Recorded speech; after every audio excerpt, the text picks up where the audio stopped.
Bonjour à tous, donc la première vidéo pour la correction des exercices du chapitre 5 pour les premiers enseignements scientifiques. Donc nous allons commencer par corriger l'exercice de la fiche que je vous avais distribuée. Donc nous avons les trois différents signaux. Alors attention, le signal rouge c'est toujours le même. Hein, je vous l'ai dit en classe pour ceux qui étaient ici, le signal rouge c'est toujours le même.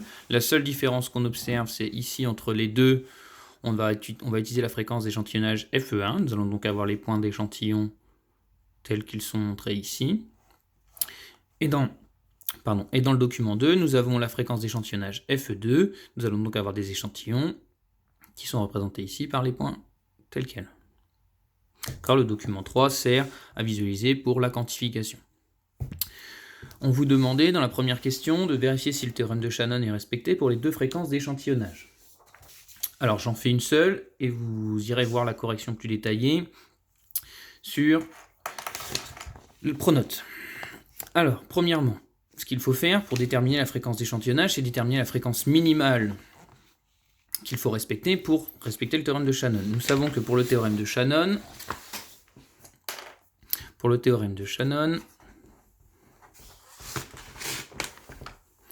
il nous dit que FE doit être supérieur à 2 fois la fréquence du signal. Pour obtenir la fréquence du signal, je vous rappelle qu'il suffit de prendre le signal tel qu'il est donné et de regarder le temps qui sépare deux points facilement identifiables, c'est-à-dire un motif. Nous avons bien ici le motif qui se répète entre les deux points que je viens de marquer. D'accord ? Nous revenons bien au même point de départ. Cet écart-là vous donne le temps pour un motif, c'est donc ce qu'on appelle la période.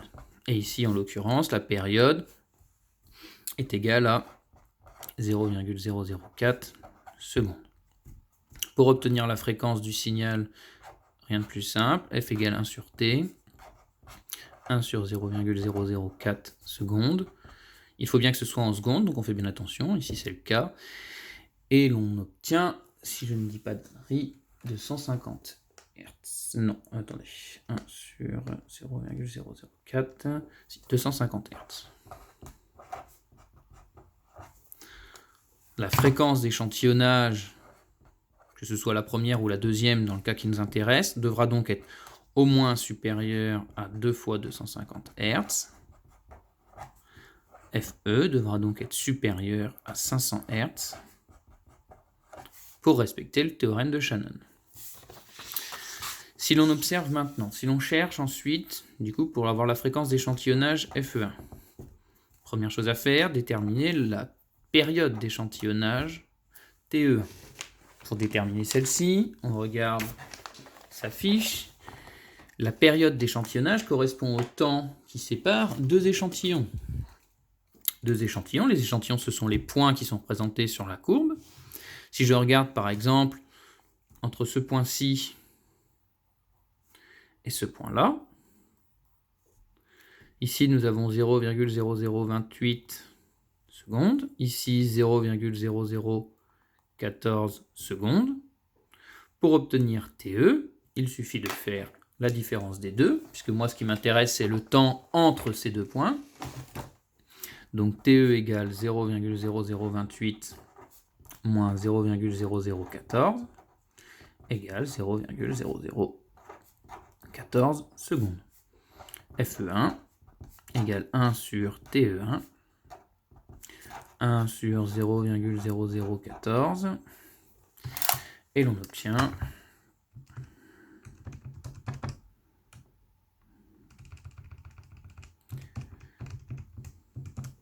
714 Hz, à peu près, environ 714 Hz. Alors je ne fais pas le calcul pour la deuxième fréquence d'échantillonnage, vous le retrouvez sur votre pronote. Si l'on regarde, c'est pareil, il suffit de prendre deux points, par exemple ce point-ci, ce point-là, on pourrait en prendre d'autres, hein. Tant que c'est deux points successifs, ça ne pose pas de problème. Ici, nous sommes à 0,0018 secondes. Ici, nous sommes à 0,0012 secondes. Ça fait donc Si on fait la soustraction, 0,006 TE2 égale 0,0018 moins 0,0012 égale 0,0006 secondes. Je vous laisse faire le calcul pour FE2, vérifier ce que vous avez sur Pronote. Dans les deux cas, on trouve que FE2 et FE1 sont supérieurs à 2 fois F.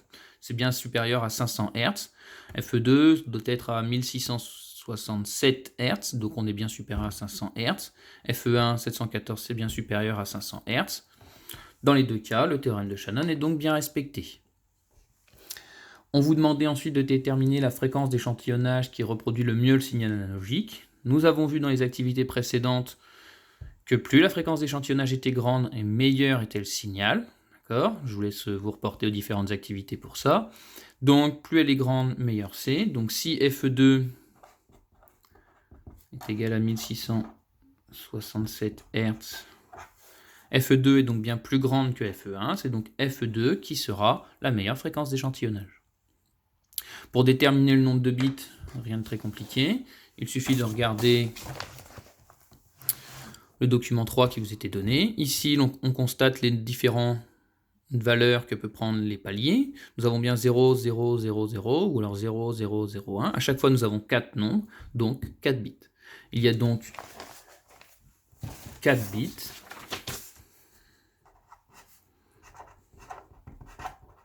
Et nous savons que pour avoir le nombre de paliers, le nombre de niveaux utilisés pour la quantification, il suffit de faire 2 puissance n, avec n étant le nombre de bits.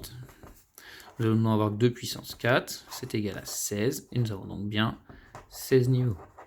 Vous pouvez également compter ceci. Si vous voulez compter sur le côté, normalement vous retrouvez bien 16 niveaux différents. Pour écrire les valeurs binaires qui constituent le signal numérique, ce n'est pas très compliqué. Il suffit de regarder chaque point. Chaque point est proche de quel niveau. Donc ensuite, si on regarde le premier point, par exemple ici, nous avons 1, 1, 1, 0. Celui d'après, 1, 1, 1, 1. Le suivant, 1, 0, 1, 0, et ainsi de suite, et ainsi de suite. Il n'y a qu'un point qui pose un peu problème, c'est celui-ci. Pourquoi ? Parce qu'il est difficile de juger s'il est plus proche de 1, 0, 0, 0 ou alors 0, 1, 1, 1. Dans tous les cas, les deux réponses étaient bonnes. Voilà pour cette première vidéo. Je vous retrouve pour les autres exercices juste après.